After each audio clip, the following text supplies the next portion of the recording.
Telangana CM Revanth రెడ్డిపై తీవ్ర స్థాయిలో ఫైర్ అయ్యారు మాజీ మంత్రి హరీష్ రావు. రేవంత్ ఓ భూ కబ్జాదారుడని ఆరోపించారు. సంగారెడ్డిలో పర్యటించిన హరీష్ రావు ప్రశ్నించే గొంతులపై బ్లాక్ మెయిల్ రాజకీయం చేస్తున్నారని మండిపడ్డారు.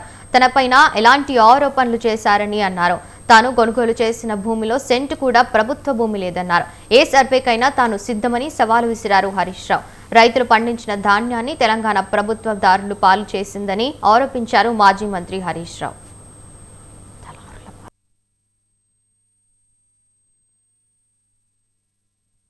పూర్తిగా విఫలమైంది.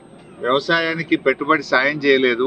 కనీసం వడ్లైనా కొనుగోలు చేసి రైతులకు మద్దతు ధర ఇస్తారేమోనని ఆశించాం. కానీ రాష్ట్ర వ్యాప్తంగా ఎక్కడ కూడా కొనుగోలు జరగక రైతులు 400-500 రూపాయలు తక్కువ ధరకు దళార్లకు వడ్లు అమ్ముకున్నారు. అంటే ధాన్యం దళార్ల పాలైపోయింది.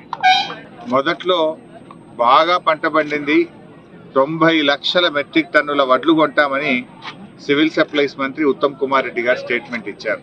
నిన్ననేమో సివిల్ సప్లైస్ కమిషనర్ చౌహాన్ గారు 70 లక్షల మెట్రిక్ టన్నుల వడ్లు కొంటామని ఆయన స్టేట్మెంట్ ఇచ్చారు. అంటే 20 లక్షల మెట్రిక్ టన్నులు ఎక్కడ పోయింది? మరి మధ్యలో 20 లక్షల మెట్రిక్ టన్నులు ఎక్కడ పోయినట్టు? అంటే దళార్ల పాలైంది.